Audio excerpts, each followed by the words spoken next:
Let's cut across live to the Defence Minister.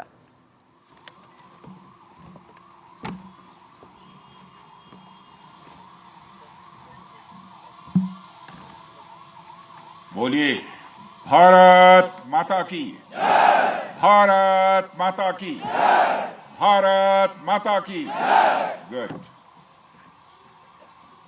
Jammu Kashmir के lieutenant governor Shri Manoj ji Sinha, Jammu Kashmir के मुख्यमंत्री जनाब अमर अब्दुल्ला साहब, chief of army staff general Upendra ji Dwivedi, GOC-in-C northern command lieutenant general Prateek Sharma, GOC-15 corps lieutenant general Prashant Srivastava और हमारी armed forces के सारे ऑफिसर्स और मेरे बहादुर जवानों,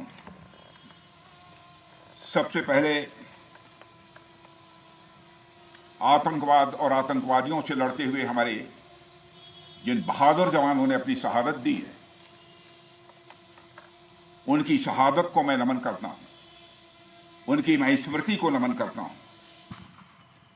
और साथ ही पहलगाम में जो निर्दोष नागरिक आतंकवादियों के द्वारा मारे गए हैं, उनकी भी स्मृति को मैं नमन करता हूं। मैं हमारे घायल सैनिकों के साहस को भी नमन करता हूं और ईश्वर से यह प्रार्थना करता हूं कि वह जल्द से जल्द स्वस्थ हो जाएं। मेरे दोस्तों, इन विषम परिस्थिति में आप सबके बीच आज आकर मैं स्वयं को बहुत ही गौरवान्वित महसूस कर रहा हूं। हमारे प्रधानमंत्री माननीय नरेंद्र मोदी जी के कुशल नेतृत्व और मार्गदर्शन में ऑपरेशन सिंदूर के दौरान आपने जो कुछ भी किया है, उस पर पूरे देश को गर्व की अनुभूति हो रही है। मैं अभी भले ही आपका रक्षा मंत्री हूं, लेकिन उससे पहले तो मैं भारत का एक नागरिक हूं। रक्षा मंत्री के साथ साथ मैं आज भारत के नागरिक के रूप में भी आप सबके प्रति आभार व्यक्त करने के लिए यहां मौजूद हूं। पहलगाम हमले के बाद हमारे जम्मू कश्मीर की जनता ने पूरी एकजुटता के साथ और पाकिस्तान और साथ ही साथ आतंकवादियों के प्रति जिस प्रकार से अपने गुस्से का इजहार किया है, मैं जम्मू कश्मीर की जनता का भी अभिनंदन करता हूं। मेरे साथियों, आपकी उस ऊर्जा को महसूस करने आया हूं जिसने दुश्मनों को नष्ट नाबूद कर दिया है। आपने जिस तरीके से सीमा के उस पार पाकिस्तान की चौकियों और बंकरों को आपने ध्वस्त किया, दुश्मन मैं समझता हूं उसे कभी भूल नहीं सकता। आपने देखा होगा कि आमतौर पर लोग जोश में होश खो देते हैं, लेकिन आपने जोश भी रखा, होश भी रखा और सूझबूझ के साथ दुश्मनों के ठिकानों को आपने बर्बाद किया है। आज मैं यहां रक्षा मंत्री के साथ साथ एक मैसेंजर के रूप में भी आप सबके सामने मौजूद हूं। पूरे देश की शुभकामनाएं, उनकी प्रार्थनाएं और उनकी कृतज्ञता को लेकर आप सबके बीच यहां मैं मौजूद हूं। एक तरह से आप समझिए कि मैं एक डाकिया बनकर आपके बीच आया हूं और देशवासियों का संदेश लाया हूं। संदेश यह है कि हमें हमारी सेनाओं पर गर्व है।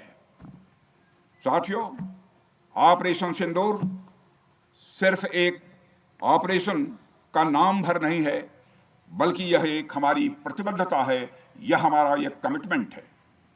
एक ऐसी प्रतिबद्धता जिसमें भारत ने दिखा दिया कि हम सिर्फ डिफेंस नहीं करते हैं, जब वक्त आता है तो हम कठोर निर्णय भी लेते हैं और कठोर कार्रवाई भी करते हैं। यह ऑपरेशन उस एक एक जवान की आंखों में देखा गया सपना था कि हर आतंकी ठिकाना, चाहे वह घाटियों में छुपा हो या बंकरों में दबा हो, हम वहां पहुंचेंगे और दुश्मन की छाती चीरकर हम उन आतंकी ठिकानों को खत्म करके ही हम वापस लौटेंगे। मेरे साथियों, ऑपरेशन सिंदूर आतंकवाद के खिलाफ भारत द्वारा चलाई गई अब तक के इतिहास की मैं मानता हूं यह सबसे बड़ी कार्रवाई है। 35-40 वर्षों से भारत सरहद पार से चलाए जा रही आतंकवाद का सामना कर रहा है। आज भारत ने पूरी दुनिया को यह साफ कर दिया है, यह स्पष्ट कर दिया है कि आतंकवाद के खिलाफ हम किसी भी हद तक जा सकते हैं। साथियों, आतंकवादियों ने पहलगाम में आतंकवादी घटना को अंजाम देकर भारत के मस्तक पर चोट पहुंचाने की कोशिश की है। भारत की सामाजिक एकता को तोड़ने का भी प्रयास किया गया है।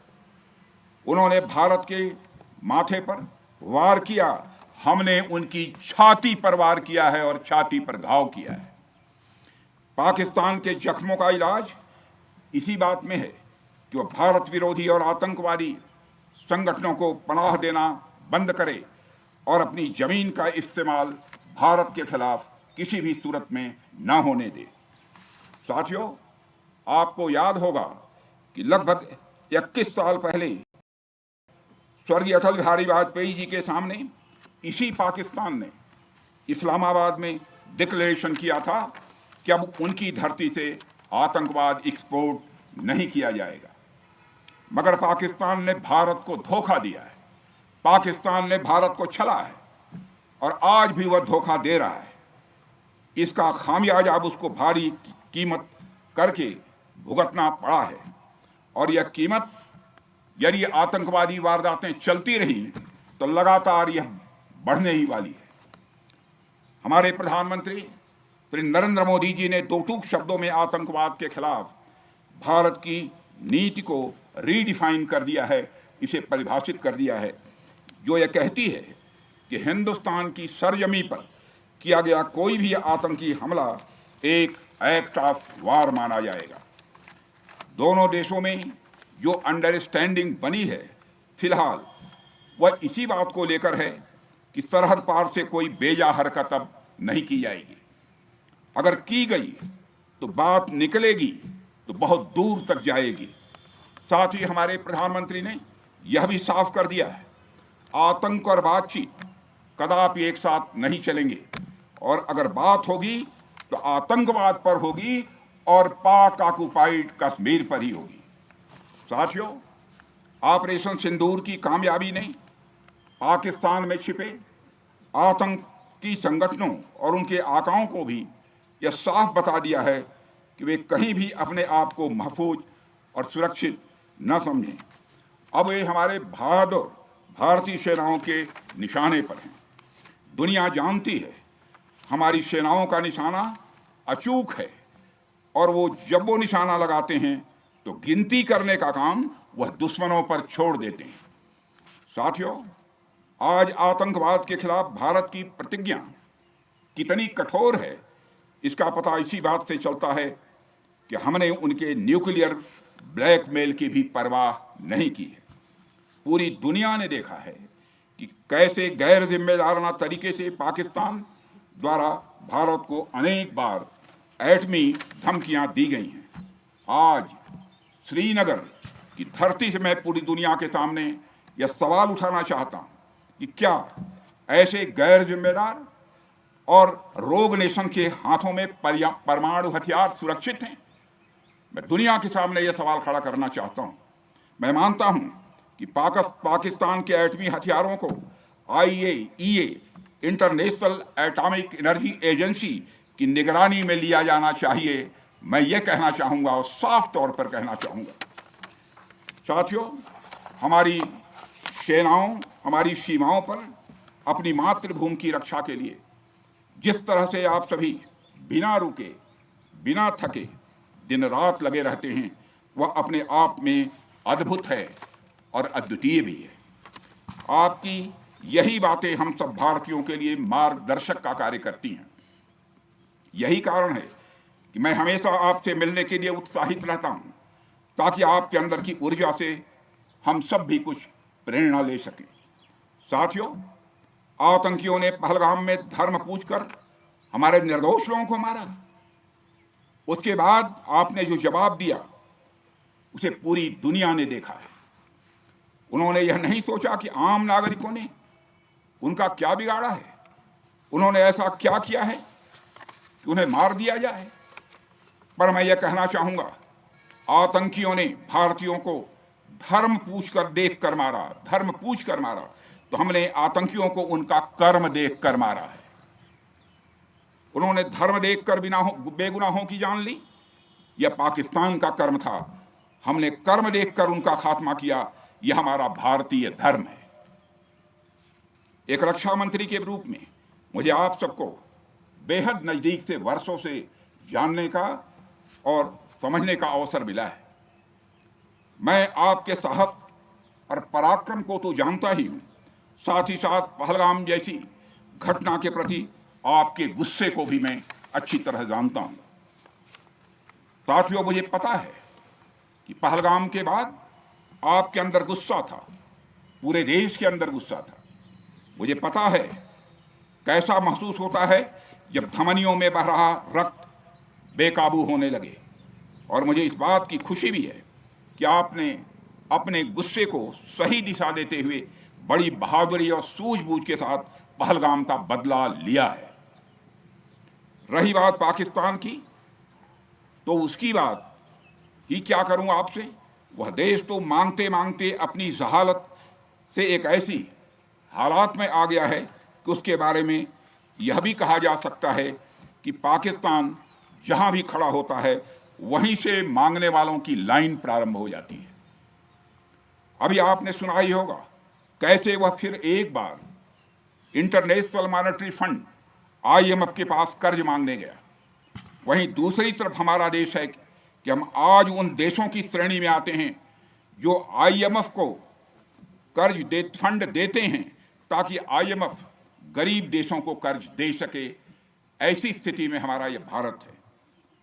रामचरितमानस में स्वामी तुलसीदास जी ने लिखा है, जहां सुमतितः संपत्ति नाना, जहां कुमतितः विपत्ति निदाना। यानी जहां सुमति होती है, अच्छी नीतियां होती हैं, वहां सुख और समृद्धि होती है, और जहां कुमति होती है, बुरी मति होती है, केवल दूसरों के हित की भावना होती है, वहां तरह तरह की विपत्तियां स्वाभाविक रूप से आती ही हैं। पाकिस्तान जिसका जीता जागता यह उदाहरण है। साथियों, भारत के बारे में पूरी दुनिया यह बात जानती है कि हमने हमेशा शांति को प्राथमिकता दी है। हम आमतौर पर युद्ध के समर्थक कभी नहीं रहे, लेकिन स्थितियां जब इतनी विकट हो जाएं, जब देश की संप्रभुता पर आक्रमण होने लगे, तो जवाब देना यह आवश्यक हो जाता है। राष्ट्रकवि रामधारी सिंह दिनकर जी की पंक्तियां आपके सामने रखना चाहूंगा। रुग्ण होना चाहता कोई नहीं, रुग्ण होना चाहता कोई नहीं, रोग लेकिन आ गया जब पास हो तिक्त औषधि, कड़वी औषधि। तिक्त औषधि के सिवा उपचार क्या, शमित होगा वह नहीं मिष्ठान्न से। यानी कोई बीमारी अगर लग जाए तो वह मिठाई से दूर नहीं होती है, उसके लिए कड़वी दवा ही काम करती है। इसलिए आतंकवाद जैसे रोग के लिए भी ऑपरेशन सिंदूर जैसी दवा की बड़ी जरूरत हो गई थी। साथियों, पूरे देश में हमारी सेनाओं को और हमारे सैनिकों को एक सम्मान की दृष्टि से देखा जाता है। एक सशक्त राष्ट्र वही होता है जो अपनी सेनाओं को सम्मान के साथ साथ आधुनिक हथियार और साजो सामान भी दे जिसकी उसे जरूरत है। मुझे गर्व है कि आज प्रधानमंत्री जी के नेतृत्व में सरकार हमारी सेनाओं के लिए यह सब सारा काम कर रही है। हमने यह सुनिश्चित किया है कि हमारी सेनाएं हर परिस्थिति के लिए तैयार रहें।